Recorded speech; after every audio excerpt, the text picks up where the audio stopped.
¿Qué condicionantes han ustedes para definir una úlcera? Piensa que podamos sospechar de que se pueda tener una úlcera crónica. Ya, el tiempo es para definir úlcera aguda, úlcera crónica, ¿no? Generalmente está bien 3 semanas, pero no, vamos a ir hablando y vamos a ir definiendo. Bueno, definición de úlcera o de herida es pérdida o supresión de continente, ¿correcto? Ya. Lesión es diferente a herida, lógico, sí. Lesión es cualquier tipo de muestra donde ha habido un tipo de daño, pero el daño necesariamente no puede ser una herida. Tenemos un quiste, que es una lesión, pero no es una herida. ¿Ya? Tenemos un granito de acné, es una lesión, pero no es una herida. Una equimosis es una lesión, pero no es una herida, ¿no? Entonces, diferenciar esto de lesión diferente a herida, acordarse, porque me puedo dar una pregunta. La lesión es considerada, la lesión la lesión crónica es debido a la falta de oxígeno, ¿verdadero o falso? Falso, son heridas crónicas, no de lesión crónica. ¿Correcto? Bueno, la clasificación, bueno, abiertas, cerradas, son lógicas. Esto de heridas cerradas es como lo dijo, es entre comillas, ¿no? Porque si la definición propia de una herida es ruptura de la solución de continuidad de la piel, y vamos a hablar de una herida sin solución de continuidad de la piel, estamos contradiciendo la definición propia, ¿no? Pero más que todo para conocernos que algunos textos me hablan de una herida cerrada. Cosa más, ¿ya? Leves, con solo piel, hasta dermis, epidermis, y complicadas cuando pasan el tejido hipodérmico, ¿no? Ya según cortantes o incisas, punzantes, contrapunzantes, lacerantes. Ya acá me hubiera gustado escuchar, bueno, en medicina legal hablamos bastante de lo que es cortantes, punzocortantes, penetrantes, punzopenetrantes, cortantes penetrantes, toda una mezcla, porque puede haber toda una mezcla por el tipo de lesiones. ¿Ya? Característica de la lesión cortante es de bordes bien definidos, nítidos. ¿Ya? La punzante es pequeño punto de entrada, no se detecta a veces. La cortopunzante justo es un punto pequeño, se evidencia un punto pequeño redondo de entrada y una lesión alargada. Y las lacerantes generalmente son, se podría decir, son desgarros o son escoriaciones. Si lo ven acá, si vemos aquí en la foto, esta es una herida, pero acá tenemos, estas más que todo son las heridas lacerantes. Esta es una cortante, pero estos son lacerantes. Generalmente las heridas lacerantes son poco profundas, no son muy profundas. ¿Cómo podemos diferenciar una laceración de una avulsión? Eso sí ya es diferente. La laceración es poco profunda, la avulsión es mucho más profunda y puede ser con scalp, que significa levantamiento de tejidos, o con pérdida de tejidos. ¿Ya? Entonces las heridas por arma de fuego generalmente producen un orificio de entrada pequeño y un orificio de salida que es mucho más grande, que es por donde revienta, ¿no? Dependiendo bastante de la distancia donde se recibe el impacto de la bala, de larga distancia generalmente los bordes no tienen quemadura o no tienen tatuaje a veces, pero las de corta distancia sí generalmente tienen una gran quemadura. Las avulsiones son mucho más profundas, con pérdida de tejidos, son más fuertes. Y las contusas bueno, me parece que el texto no me va a contradecir, y yo contradigo también. Esto no me parece una herida, simplemente me parece una equimosis o un golpe. Esta sí me parece una herida contusa. ¿Ya? Pues es una herida de bordes irregulares, profunda, con signos de laceración alrededor. ¿Ya?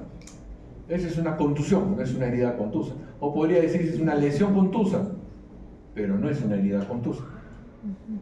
¿Me entienden la diferencia, no? Sí. Ya. Entonces, Las características, bueno, equimosis, amputación, aplastamiento y mixtas. Volvemos a lo mismo, ¿no? Volvemos a decir, equimosis, mancha morada, claro. Ha habido un golpe, a veces hablamos de hematoma, equimosis, 1000 términos, pero no podemos hablar de una herida, salvo que tengamos ya el concepto claro que también a este tipo de lesiones les consideramos herida. Personalmente nos consideraríamos todos. Pero si no hay ruptura de la solución de continuidad, no hay herida. Puede llevar otros nombres, pero no hay herida. ¿Correcto? Entonces la amputación, lógicamente hay herida, aplastamiento de heridas, mixtas hay heridas. ¿Correcto? Según su contaminación, y esto es muy importante, y pregunta, el tipo 1, tipo limpias, ¿qué porcentaje de infección tiene? 1 a 2%. El tipo con limpio contaminada, 5 a 8%. ¿Ya? Contaminada, 15 a 20%. Y sucia, 40 a 45%. ¿Ya? Para tomar medidas exactas aquí en nuestra mente, pero siempre acuérdense un poquito más, un poquito menos. Yo le pongo a la herida limpia 1%, con limpio contaminada 5%, contaminada 15%, sucia 40%. Ya para tener datos así, para no estar de tanto. Y es más fácil de recordarse. ¿Ya? 1, 5, 15, 40. ¿Correcto? Ya. Como preguntó su compañera, las heridas producidas en una operación donde se utiliza material protésico, ¿qué tipo de heridas se consideran? Limpias contaminadas. Tipo 2, limpias contaminadas. Ya, eso es muy importante. Y si es una limpia contaminada, va a tener que necesitar una profilaxis antibiótica. Ajá, acá su compañero con material protésico también. Mordeduras y quemaduras. Ya, toda mordedura o quemadura, bueno, dependiendo del grado de la quemadura, generalmente de tercer grado, pero todas las mordeduras por cualquier tipo de animal, incluyendo el humano, es considerada contaminada o sucia.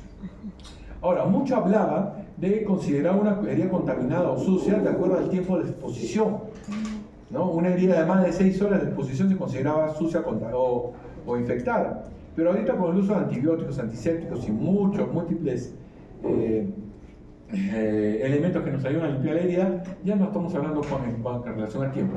Por lo tanto, les recomiendo que ustedes cuando pasen por emergencia van a escuchar a señorita enfermera, a veces señor técnico, señorita técnico, decir que viene un paciente que tiene una herida. ¿Y cuánto tiempo la herida? No, me he caído ayer, pero hoy día recién me he podido. No, ya no es emergencia porque ya pasó más de 48 o más de 24 horas y su herida ya está infectada, contaminada. Y yo varias veces yo me he peleado como enfermería porque he dicho, no tienes la razón. Emergencia es cuando se necesita reparar ya. Y si está contaminada, con más razón.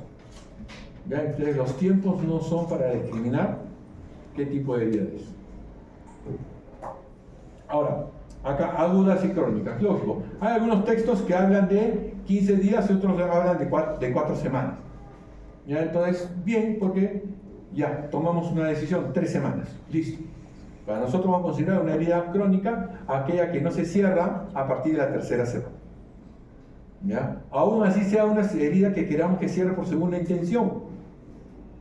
Si queremos que cierre por segunda intención, va a dejar de epitelizarse. Si a partir de la 3ª semana no ha cerrado, no ha cicatrizado, no ha formado piel sobre la herida, entonces ya consideramos herida crónica. ¿Correcto? ¿Cuáles son los factores que nos pueden que ayudan a la presentación de heridas o que la herida se vuelva a ver crónica? 1, infecciones. 2, enfermedades sistémicas de fondo, ¿cómo? ¿Qué más? Bueno, aplastamiento, úlcera de cúbito. Otra. Puede ser inmunocomprometido porque condiciona una infección crónica. ¿Qué más? Insuficiencia renal.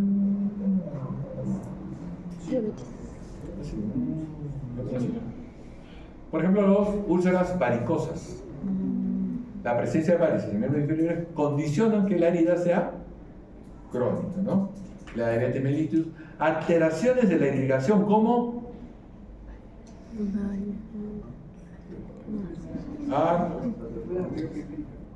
enfermedades arteriales periféricas que puedan obstruir las arterias, o arteritis, arteriosclerosis o arterioloesclerosis, vasculitis. Son enfermedades sistémicas que no pueden condicionar la formación de heridas crónicas, ¿correcto? El diagnóstico, bueno, un adecuado como siempre, esto es parte de semiología propiamente dicha, ¿no? Examinar, evaluar. ¿Qué es un examen organoléptico? Esto es semiología pura. Examen organoléptico es aplicar todos nuestros sentidos en el examen de una lesión o una patología. ¿Cuáles son todos estos 5 sentidos? Tacto, oído, Vista, tacto, pero gusto, sentido. olfato, Y audición. audición. Ya es semiología pura, es aplicar la semiología pura a las lesiones, ¿no? Entonces, ¿qué es lo que pasa? Y los que de práctica, los que han hecho práctica el día de hoy, han visto que me valgo del olfato para ver que también una herida esté yendo bien o mal. ¿Ya? Cuando ustedes sienten que la herida huele feo, está infectada, es lógico. No solo porque le veo pus o no le veo pus. Puede ser que la herida no le veo pus, pero va a ser que la huelo fuerte, entonces el olor es fuerte, entonces no, acá hay infección. Puede ser que la infección no esté evidente, pero sí ya está. ¿Correcto? Entonces acá también el tiempo de lesión, ¿no? El tiempo de lesión cierra después de 6 a 8 horas. La posibilidad de infección es alta. O sea, ya se debe considerar como herida infectada o sucia, pero no significa que va a estar infectada sucia. ¿Qué es lo que sucede? Lo que sucede es que tenemos falso concepto de que una herida contaminada, una herida sucia ya no se debe cerrar. Y eso es total y absolutamente falso. Como cuando dice que una herida por mordida de perro o de algún otro animal no se debe cerrar. Total y absolutamente falso. Y eso es algo que mucho vemos en hospitales y en postas médicas, donde el más antiguo, que es el técnico, la enfermera, trata de dominar al médico y decirle, doctor, ¿pero por qué sutura eso si no se debe suturar? Entonces lo que ustedes cortésmente tienen que hacer es regalarle un libro a la señorita enfermera técnico, doctor, por favor, actualícese. Ya es muy importante que se actualice, ¿sí? Ustedes cuando lleguen como médicos serumistas a muchos centros médicos o muchas postas médicas, van a llegar con conocimiento muy actualizado, que no lo tiene ni la enfermera, no lo tiene ni el técnico. El técnico muchas veces vive en la población, entonces nunca se le ocurre salir a capacitarse. Piensa que el conocimiento es inamovible, y muchas personas de enfermería, cuando sale sus días libres, no sale a capacitarse, no sale a descansar, literal. Entonces, lastimosamente, no hay una adecuada capacitación.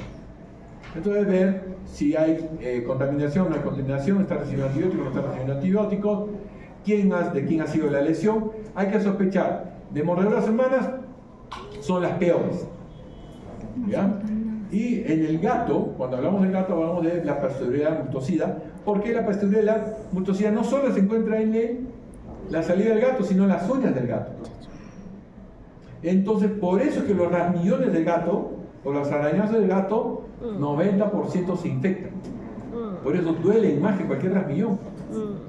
Y se les pone rojo e inflamado. Los que tienen gato me pueden decir que sí pasa eso. ¿Por qué se infecta? ¿Por qué se pone rojo? Si son un mísero rasmillón. Porque tienen ese bendito germen en sus uñas también. ¿Correcto? Y bueno, por el tamaño de la herida también tenemos que evaluar qué vamos a hacer. ¿Correcto? Examinar isquemia perfusión. Este es un factor para decir si es aguda o crónica. Ustedes lo tenían acá, pero no me lo dicen porque no se han percatado, ¿no? ¿Ya? Contaminada significa que no hay proliferación bacteriana, pero están ahí, es lista para saltar a atacar. Colonizada, que hay proliferación, pero el huésped es tan pequeña la proliferación que no hay respuesta del huésped. Es algo así que todavía te ignora. ¿Ya? Algo así como que el cuerpo le dice a las bacterias, habla con mi mano. No me comunico. Ya cuando hay colonización crítica, ya empieza a haber colonización, empezamos a ver signos de secreción purulenta, pero no vemos ya todavía signos de flebosis. ¿Cuáles son los signos de flebosis? Infección, dolor, edema, y calor. Tumor o edema, calor, Rubor. rubor o color y Líquido. dolor. Los 4 signos de flebosis, ¿correcto? Entonces, pero no hay signo de flebosis alrededor, pues ya estás viendo que está empezando a ver secreción. Ya infectada, ya tiene todo. Sí, Tiene pus, tiene contaminación, tiene colonización clínica y signos de flebosis periférica. Y también hasta empezar a ver mal color, dependiendo del germen que esté infestado, ¿no? Ya exploración física, pura semiología, ya. Exámenes pruebas complementarias. ¿Para qué pedimos pruebas complementarias? Si pedimos un hemograma completo es para saber si es que hay ya respuesta sistémica o no. La albúmina, ¿cuál es el problema? Si hay buena nutrición, hay una adecuada respuesta. Si hay mala nutrición, hay una inadecuada respuesta. ¿Ya? Porque ¿en qué se basan las proteínas en el cuerpo humano? Se basan en medición de 2 elementos. ¿Cuáles son? Las albúminas y las globulinas. Si la albúmina está abajo, podemos deducir, por lo tanto, que las globulinas están bajas. Y las globulinas, ¿en dónde se van bastante? Las famosas inmunoglobulinas, que son parte de nuestro sistema de defensa. Si las inmunoglobulinas, o sea, por descarte, vamos razonando, ¿no? Si tenemos baja proteína, si nuestra globulina está baja, suponemos que la globulina está baja, por lo tanto sospechamos que las inmunoglobulinas están bajas, por lo tanto sospechamos que la respuesta del organismo es deficiente. Entonces, una cadena de eventos, ¿no? El PCR, acuérdense, el PSG, el PCR principalmente es para descartar si es infección bacteriana o es infección viral. Cuando tenemos esos miércoles, bacteriana, mira, a ver, un PCR me dice, está elevado el PCR, listo, debe ser bacteriano. Por ahí empezamos a buscar una bacteria. Si encontramos el PCR bajo, digo, no, esto puede ser más viral que bacteriano. ¿Ya? ¿Esto en qué nos ayuda? Bueno, a mí me ayuda bastante. ¿Por qué? Me viene a la emergencia una viejita con una úlcera de cúbito, con fiebre alta, malestar general, y llama al cirujano, es por la úlcera. Le reviso la úlcera, la encuentro bien, no la encuentro mucha infección, la huelo, no huele fuerte, no veo signos de flebosis periféricos a la úlcera, y le digo al internista, no es. Y el internista me dice, sí es. Yo digo, no es, sí es, no es PCR. Ya. ¿Cómo está su PCR? Bajo. Ya. Eso no es. Ya puede ser infección urinaria. Ya puede ser lo que sea, pero no es causa del. Un segundito, ¿ven? A la Clarita Bella, cuéntame.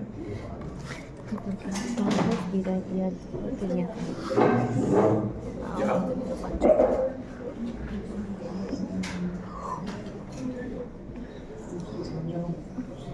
Ah, ya, te dicto mi número de tarjeta, ¿visa? Ok.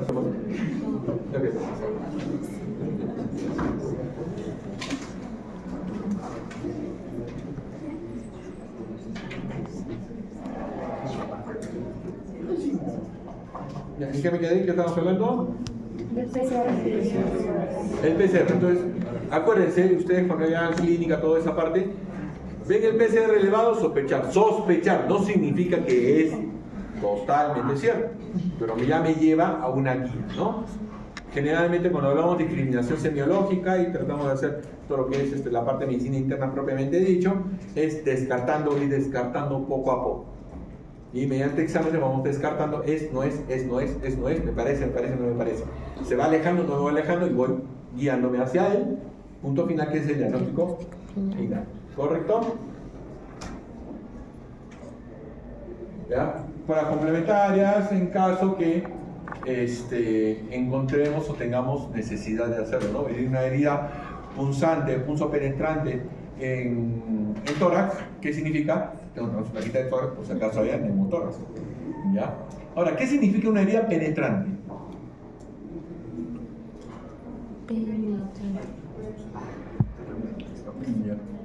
Cuando hablamos de penetrante, generalmente hablamos de que conecta una cavidad a otra cavidad o medio externo a una cavidad.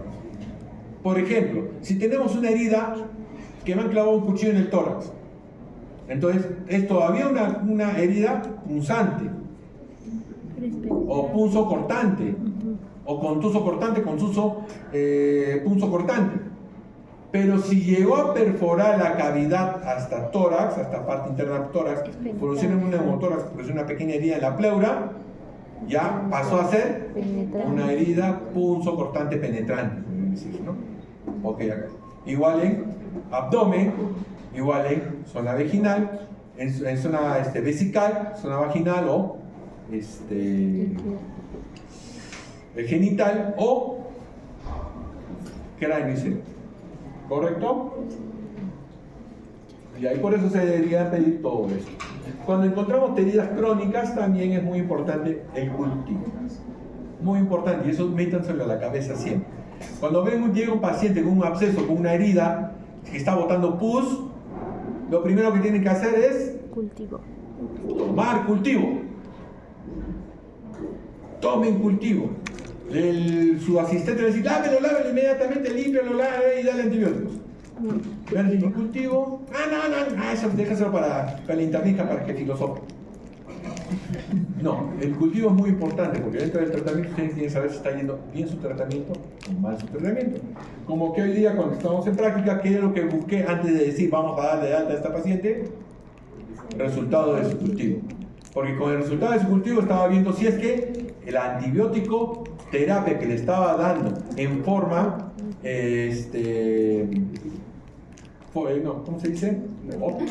Empírica. En forma empírica, sin saber realmente cuál es el germen. Pero tengo que darle un antibiótico, porque tengo que tratarlo ya, ¿no? Y el cultivo me va a decir si estoy yendo bien, o estoy yendo mal, o tengo que cambiar de antibiótico. Y gracias a Dios, encontramos que todo estaba yendo bien. ¿Correcto? Ahora, bueno, una parte de historia, un poquito de la historia, de lo que son las heridas, cómo se fueron reparando. Primero se empezó a utilizar tendones de una... Por favor, conteste su teléfono. Tenía 5 segundos para salir lanzada por la ventana. ¿Ya? Bueno, los tendones de animales se empezaron a utilizar como materiales de sutura. Acá faltó dentro de la parte de sutura de heridas. En África, ustedes han visto la famosa película Tarzán, ¿no? ¿Qué utilizaron para cerrar la herida de Tarzán? Hormigas. Hay hormigas que son de este tamaño, así, y unas cabezas gigantescas. Como también las tienen así, ¿ya? Y entonces tiene unas tenazas muy fuertes y muy contráctiles, que realmente sí cierran. Entonces se les aprieta, se le aprieta el tórax, la hormiga en forma de defensa, abre su tenaza, cuando encuentra cualquier superficie de contacto, inmediatamente la cierra. Le rompe la cabecita y se queda cerrado en forma compulsiva o compulsiva, ¿no? Ya entonces utilizaron tendones animales, el famoso Kit Kat o Kit Kat. De acá viene el famoso Cat Gut, que es intestino de gato. Fue la primera sutura reabsorbible que se empezó a utilizar. Después vieron que si utilizaban todos los gatos, ahorita no habría especies de gatos. Entonces empezaron a utilizar la serosa de los intestinos de las vacas y también carneros o cerdos, de acuerdo a la zona de qué animal. Y todos son reabsorbibles. Los crines de caballo, tendones, fibra de algodón, diferentes tipos de hilos, ¿no? Pero ya imagínense, desde mucho antes de 1000 años antes de Cristo, ya estaban usando materiales de sutura. Y reabsorbibles.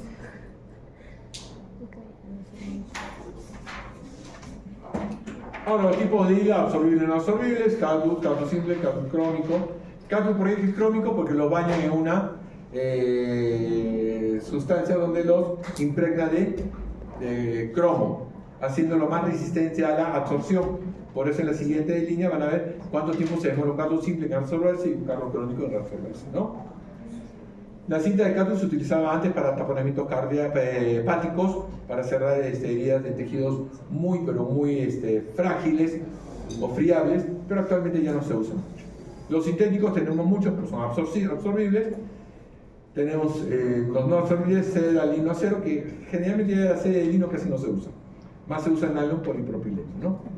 La polihidroxazona actualmente es uno de los hilos que tienen la mejor calidad de considerarse el hilo ideal o hilo de sutura ideal.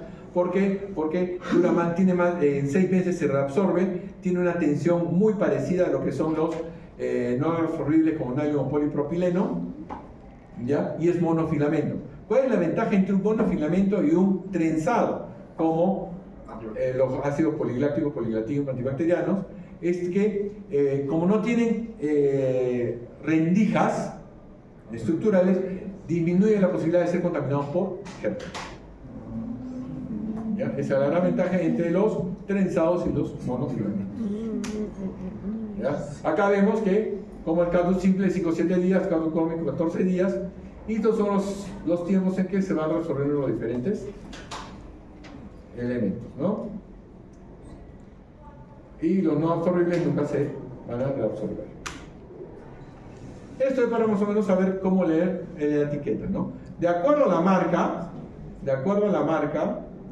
es que vamos a tener la HR es H es circular y R es de punta redonda, no cuerpo redondo, punta redonda, ¿ya? HR, el T, lo mismo que HR y el T, ¿no? Pero en estas marcas diferentes, ¿no? ¿Ya? Entonces así es como vamos a terminar. Muchos pensaban cuando hablábamos de TR, tercio cortante o tercio redondo, hablábamos de un tercio de círculo. Y no es un tercio de círculo, sino, como dice acá su comedia, 3 octavos de círculo. O sea, divide en 8, o en 4, o en 8 todo y coma 3 octavos de círculo. ¿Ya? Entonces se van a dar cuenta con los TR son un poquito más, la circular es un poquito más amplia, la medio circular un poquito más angosta. O sea, van a ustedes viendo cómo se va viendo la aguja y la calidad, ¿no? Vamos a ver tipo esquí, tipo recta. Las tipo esquí generalmente lo utilizamos bastante en cirugía oftálmica, ¿ya? Los nylon polipropileno 10 ceros son los que tienen ese tipo de aguja, ¿ya? Ahora, bueno, de generalidades, este es todo lo que tienen que ustedes tomar en cuenta de lo que es un sutura. Muy importante, en cara al cuarto o quinto día ya hay que retirar puntos, si no va a dejar huella.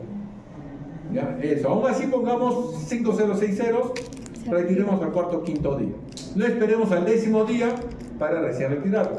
Y en espalda y pies, en otras zonas donde no es tan importante la estética, sí podemos esperar hasta los 14 días, pero generalmente 7 días es lo suficientemente necesario. Saben cirugías traumatología y traumatología, donde la tensión de la herida es bastante fuerte, podemos esperar hasta 10-14 días.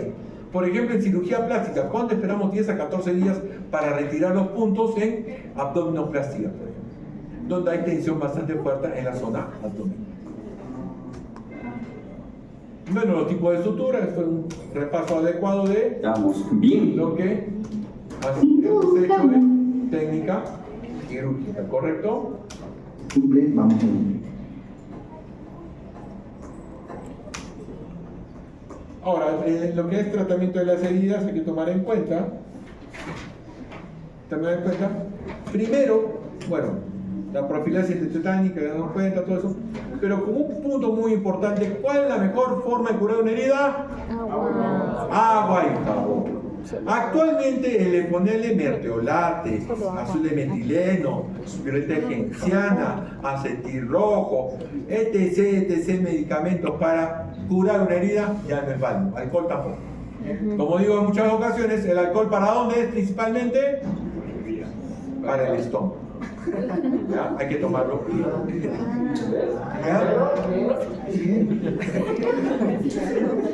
¿Ya? ¿Ya?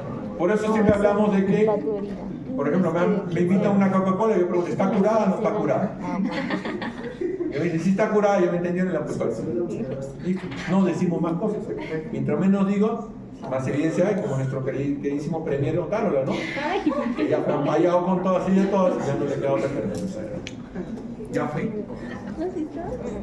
Bueno, entonces hay que tener en cuenta esto dentro de la parte de semiología, localización, tipo de tejido, estadio, etiología, clasificación de tipo de herida, la forma, tamaño, espacio, medio ambiente, todo, para determinar qué vamos a hacer con él.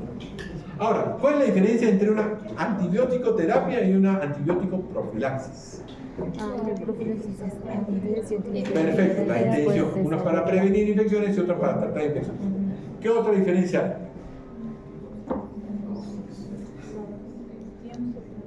El tiempo de aplicación. En algunos textos, antiguamente en mi época, cuando yo era interno, o sea, hace mucho tiempo antes que ustedes hubieran nacido, claro, pues la mayoría de ustedes tienen menos de 25 años, ¿no?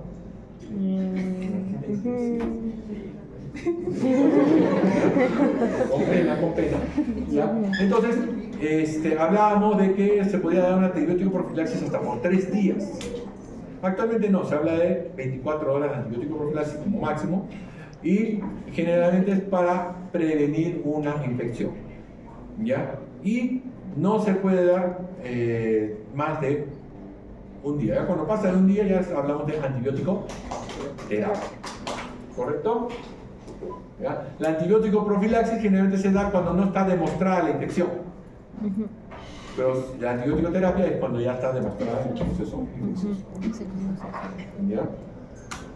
Listo. Ahora hablamos de debridamiento o desbridamiento, que realmente el nombre es desbridamiento, ¿no? Muchas veces le quitamos la S. Entonces tenemos que el desbridamiento es quitar el tejido, retirar tejido necrótico a secas. Desbridamiento, retirar todo el tejido necrótico o muerto. ¿Por qué es tan importante retirar tejido necrótico muerto? Porque es caldo de cultivo para infecciones. ¿Por qué? Porque ese tejido que está muerto, ¿le llega la sangre? No. Si no le llega sangre, ¿qué no le llega? El antibiótico que le estamos dando. O sea, si hay tejido necrótico, por gusto le estamos dando antibióticos. Porque nunca le va a llegar el antibiótico, nunca vamos a combatir bien esa infección. Entonces, la adecuada limpieza con agua y jabón se complementa con un adecuado desbridamiento, que es sacar todo el tejido que esté muerto y contaminado. ¿Correcto? A eso nos basamos principalmente. Ya puede ser desbridamiento quirúrgico, sacamos a lo bestia, mecánico, raspando. Muchas veces alguien cuando tratamos a la niña que tenía la herida en la zona de la cadera, si se acuerdan, que metía mi gasa y raspaba hasta que salga sangrecita. Lo que han estado hoy día, han visto que metió mi gasa en la herida del abdomen del señor que tenía una fístula vesicocutánea, en la heridita metía y salía una gasita con sangrecita. ¿Ya? Ese es desbridamiento mecánico. Desbridamiento quirúrgico es haber recortado el tejido sucio, infectado. ¿Se acuerdan que había un tejido que olía extremadamente mal? ¿Se acuerdan? No, los que hicieron práctica conmigo, que entramos a la niña que tenía una herida en la zona de la cadera. Los que se acuerdan, los que estuvieron. Ya olía extremadamente mal. O los que fueron. ¿Ya? El desbridamiento enzimático tenemos que podemos utilizar. Antiguamente teníamos el clorelase, que era una hialuronidasa con cloranfenicol. Pero lastimosamente, como somos copiones, nuestras autoridades son copionas de todo un poco, siempre se paran copiando de todo. Entonces, ¿qué es lo que pasa? Como el cloranfenicol en personas arias o de ascendencia asiática le puede producir una anemia plástica, entonces lo prohibieron. Porque su mayoría de población allá es ascendencia aria, asiática. En cambio acá todos somos cholos indios y el que no tiene de inga tiene de mandinga. Entonces son muy pocos los que tienen una raza muy pura, ¿no? Acá somos una mezcla de todo un poco. Entonces no debería replicarse esa ley acá, porque realmente todos los reportes de anemia plástica aquí eran escasísimos, casi inexistentes, pero en Estados Unidos sí eran más problemáticos. Pero igual los prohibieron acá. Como si la FDA dice A, acá todas las autoridades dicen A también, sin saber por qué. ¿Ya? Y los autolíticos es cuando ya tu propio organismo empieza a eliminar todo eso. ¿Correcto? Ya los vendóxicos apósitos, bueno, acá antiguamente hablábamos de cuidado clásico de las heridas y cuidados avanzados de las heridas. Cuando hablábamos de los cuidados clásicos eran los no oclusivos. Limpiarlo, ponerle su gasa y listo. Al día siguiente limpiaba, ponía su gasa, limpiaba, ponía su gasa. Y los avanzados ya utilizábamos diferentes dispositivos para mejorar la humedad de las heridas, pero sin que esté infectada o aumentando la capacidad de desinfección. Por eso se ponían apósitos semioclusivos u oclusivos que permitían que la herida no pierda el agua, porque en la gasa se metía el agua a la gasa y se evaporaba después. Entonces los oclusivos o semioclusivos no permiten mucho la evaporación del agua que produce la herida en el suelo. Tiene un material antibiótico, antimicrobiano, y nos ayuda a ese ambiente húmedo a la reepitelización, reformación de tejidos o crecimiento de tejido de granulación. ¿Correcto? Ya tenemos el hidrogel, que yo uso bastante el hidrogel en el hospital, como hidrogel con iones de plata, y los hidrocoloides, que son láminas que impermeabilizan la situación, ¿no? Y esto se puede mezclar, hay hidrocoloides con antimicrobianos, ¿ya? Y hay hidrogel con antimicrobianos, por ejemplo, la plata. No es la citrulacina, es que tengan plata, si tienen iones de plata, la plata es un antibiótico natural. También habían salido en mercado gasas embardunadas con miel de abeja. Porque la miel de abeja de por sí tiene un antibiótico natural que se llama la biotina. Y este antibiótico natural impide el crecimiento de gérmenes. Entonces, nunca van a ver que se honguea, por ejemplo, la miel de abeja. Se puede solidificar, poner blanquecina, todo eso, pero no se honguea. ¿Ya? Porque tiene ese antibiótico natural. ¿Ya?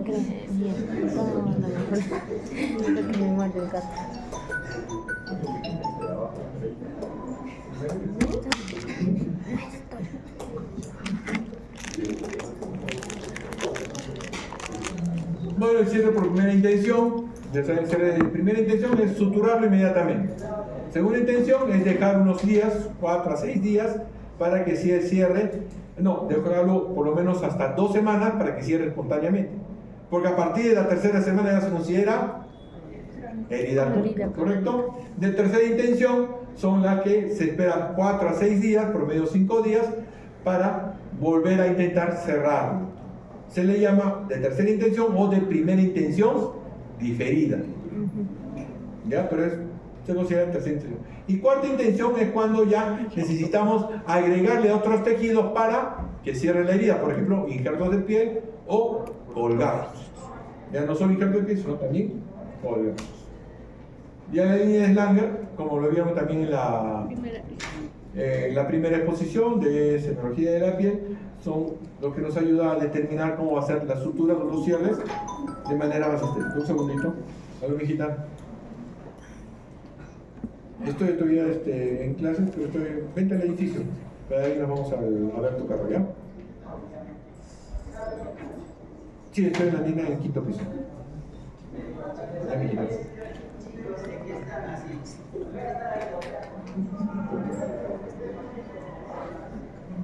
¿Ya? Entonces esas son las líneas de larga, ¿no? Cómo suturarlo para conseguir el tratamiento de sutura. Las úlceras de presión. Ya, esto es muy importante, muy interesante explicárselos. ¿Por qué? Porque en las úlceras de presión tenemos algo muy importante, determinar cuál es la causa de la úlcera de presión. Como dijo sus compañeros, en diferentes zonas, pero todas esas zonas tienen un componente común. ¿Cuál es el común? Son zonas de prominencias óseas. Porque nos puede salir también úlceras en codos, hasta acá, en el pómulo, cuando son pacientes postrados crónicos. Hemos tenido pacientes que en la zona de prominencia ósea costal central han hecho úlceras de cúbito. ¿Por qué? Porque con nuestro famoso COVID, ¿qué pasó? Lo ponían en decúbito y hacia abajo. Y entonces, con ese aplastamiento, como tenían 2 horas, 3 horas, 4 horas drenando o haciendo la mejora de su respiración, produjeron úlceras de cúbito. ¿Ya? Cosas raras que antes no veíamos, empezamos a ver. ¿Ya? Entonces, acuérdense, ¿dónde salen principalmente las úlceras de cúbito? En zonas de prominencias óseas, donde hay escaso tejido graso. ¿Correcto? Ahora, este tejido o estas zonas de prominencias óseas tienen doble problema. El primer problema es la presión que hace el medio externo sobre la zona del tejido. Entonces, si el medio externo es más duro, más presión va a hacer. Si es más blando, menos presión hace. Entonces, ¿qué es lo que sucede? Por eso se ponen a veces almohadillas o cojinetes en zonas que están apoyándose, que son prominencias óseas, para que disminuya la presión. O también ponemos las famosas donas, en que la zona de prominencia ósea está totalmente libre y alrededor, la zona donde hay un poco más de grasa, sí se ejerce la presión. Pero también tenemos otro problema, que es la presión interna. ¿Qué es esa presión interna? Por ejemplo, préstame tu manito un ratito. Entonces, esta es mi presión externa. Este es el tejido. ¿Y cuál sería mi presión interna? La prominencia ósea o el hueso. Entonces, si yo aplasto acá, o bueno, así, entonces, miren acá, saco y se marcó un blanquito y después ya desapareció. ¿Ese blanquito qué significaba? Zona de isquemia. Isquemia de segundos, muy pequeña. ¿Correcto? Pero también esa presión se refleja acá. Entonces, si yo aprieto acá y suelto, también ha habido zona de isquemia. Entonces, la isquemia es un problema que viene de adentro hacia afuera y de afuera hacia adentro. Por dos lados está siendo afectado el tejido. Y al ser afectado por dos lados, en muchas ocasiones, el más afectado es el tejido interno que el tejido externo. Por eso ustedes, si es que han visto úlceras de decúbito, muchas veces la úlcera externa es una cochinadita así. Y que la familia dice, no, pero doctor, hemos encontrado una herida muy pequeña, pero cuando lo hemos revisado empezó a salir pus, secreción, mal olor y terrible, hemos encontrado que había una caverna interna. Y esa caverna interna, ¿de qué se trata? Del daño que se hace de adentro hacia afuera. Entonces tiene dos orígenes la úlcera de cúbito, por eso tienen que tener mucho cuidado con las úlceras de cúbito, porque hacerlas nos demora 3 días, curarlo nos demora 3 a 1 año, 3 meses a 1 año. Es fácil producir una úlcera de cúbito, pero reconstruirla o esperar que se cure muy bien, ese es el gran problema, ¿correcto? Entonces ya tenemos la clasificación, es realmente muy sencilla, ¿no? De la epidermis, de la dermis, de la hipodermis y pasada a la hipodermis. Primer grado, segundo grado, tercer grado, cuarto grado. Igual como una quemadura, ¿no? La quemadura de primer grado solo se ve un eritema que no cede a la presión. De su quemadura de segundo grado, que la clásica es la ampolla. Presencia de una ampolla, listo, ya es de segundo grado. Que después se puede desfacelar, pero ha ido tejido ampuloso, ¿no? La de tercer grado ya es la verdadera úlcera, porque está ya en hipodermis. Y la de cuarto grado ya penetró a tejido muscular, tejido tendinoso o llegó hasta hueso. ¿Correcto? Entonces la clasificación realmente es fácil de aprender o entender. Ahora, pie diabético. El pie diabético, bueno, tenemos varias causales por el pie diabético. El pie diabético, un diabético, ¿qué problemas tenemos? A ver, primero, microangiopatías diabéticas. Tenemos neuropatía diabética. Tenemos nefropatía diabética. Cardiopatía diabética. ¿Qué más? Retinopatía diabética. ¿Ya? Entonces, la diabetes es un maldito, un perro cochino asqueroso, desgraciado, basura. ¿Ya? Pero realmente daña a la persona que no se cuida. A la persona que se cuida realmente puede tener diabetes 30 años, se ha cuidado con pastillas o con dieta, con todo lo que es necesario, y ha tenido una vida plena, satisfactoria y tranquila. Por eso muchos pacientes cuando le dicen, usted tiene diabetes, especialmente ya de 40, 50 años, usted tiene diabetes, se ponen a ver como si es peor que le diagnosticaran cáncer. Ahora, ¿qué voy a hacer, doctor, que tengo diabetes? Vive tranquilo, pero cuídate. ¿Me entienden? Entonces, porque la diabetes realmente produce un daño increíble. Entonces, vámonos a fijarnos en la neuropatía diabética y la microangiopatía diabética. La microangiopatía diabética es que obstruye las arteriolas o vasos sanguíneos muy pequeños, ¿ya? Hasta los capilares los obstruye. Y la neuropatía diabética es que no siente que está pisando algodón. Entonces la mezcla de esos dos nos puede producir heridas. Por eso se recomienda a un paciente diabético, ¿se tiene que hacer la parte podológica? No. Las uñas no se las debe cortar un diabético. Las uñas del pie tiene que ir un podólogo, alguien que sepa hacerlo, que tenga todos los cuidados adecuados para no posible lesiones. Porque como es una zona, en primer lugar, que tiene, no siente. Segundo lugar, que no le duele. O sea, ahí entra una infección, no le duele. Que no llega suficiente oxígeno porque la circulación es escasa. Por lo tanto, eso se comporta como un tejido poco vitalizado. ¿Y un tejido poco vitalizado esfera para quién? Para la esfera. Una bacteria, un pie normal, normalmente bien vascularizado, entra e inmediatamente lo agarran a patadas y no hizo nada. Pero un paciente diabético, descompensado, mal compensado, se hace esto un germen y es fiesta. Aparte también que la diabetes ya se ha demostrado que altera la inmunidad del paciente. La respuesta inmunitaria es menor en un paciente diabético no compensado. Estamos hablando de diferencia entre paciente diabético compensado o no compensado.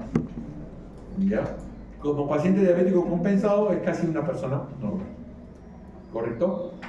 Entonces ahí tenemos el gran problema, tenemos los dos que se juntan y me producen un pie diabético. ¿Correcto? Entonces, en la clasificación de Wagner tenemos el grado 0, simplemente es reflejos de una hiperkeratosis, significa que está sufriendo, pero no hay muerte de tejido todavía, no hay heridas, no hay lesión. El grado 1 es una úlcera muy superficial, que se comporta como una quemadura de segundo grado. ¿Ya? Es solo piel. La de segundo grado ya penetró la grasa, ya llegó a tejido celular subcutáneo. Entonces, ya estamos con problemas. ¿Ya? Y generalmente ya está apareciendo la infección.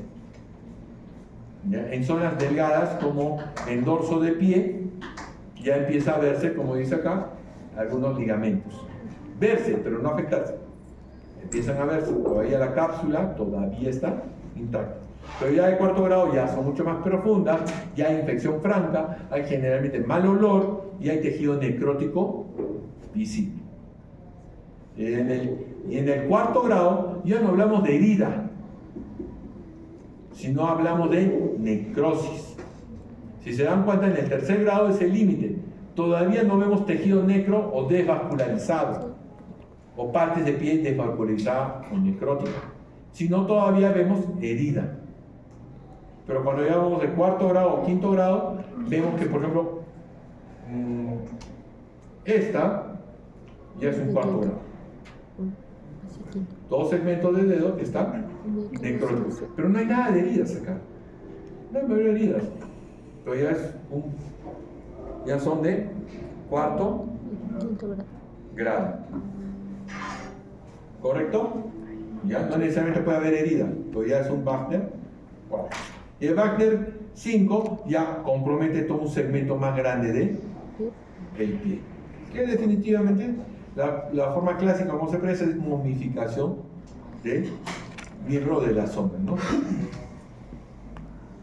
Ya, acá vemos, consideremos un grado 3, porque hay herida profunda, pero no hay necrosis, ¿no? Este es un grado 2, pero ya se puede estar considerando como un grado 4 por la necrosis o isquemia de tejidos. Este se podría considerar un grado 2, no está tan profunda, y esta se podría considerar como un grado 1. Considerar sí, pero realmente deberíamos considerar como un grado 3, porque a pesar de que solo vemos piel comprometida, vemos edema, inflamación y signos de flebosis, lo cual implica que hay infección interna. Por lo tanto, ya llegó la lesión o el daño llegó hasta profundidad sin haber realmente una herida. Entonces, acá no la considero grado 1, porque solo vio la pielcita esparcelada, sino la considero grado 3, porque la infección penetró o llegó a tejidos más profundos. ¿Correcto? Entonces, las recomendaciones, bueno, en un diabético recién diagnosticado, controle su diabetes. No se exceda. Y bueno, cuando ya tiene problemas, hay que primero compensar su glucosa. Hay que compensar su glucosa y bajarla a niveles estándar. ¿Ya?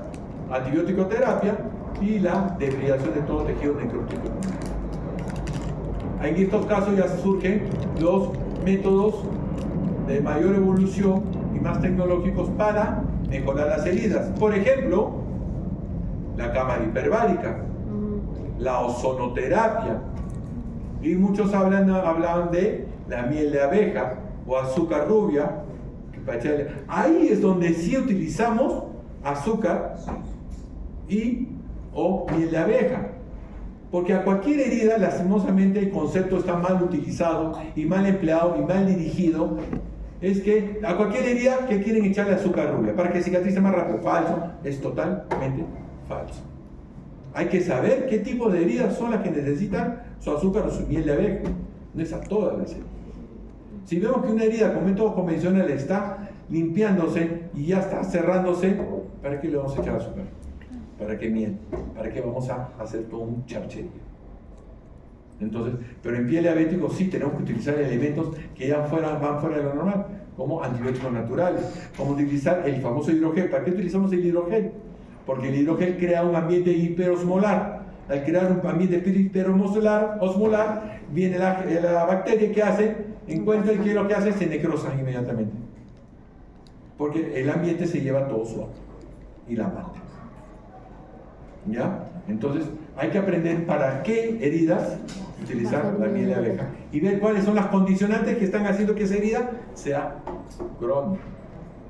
No, en heridas agudas utilizar la miel de abeja, el azúcar, todo eso no va.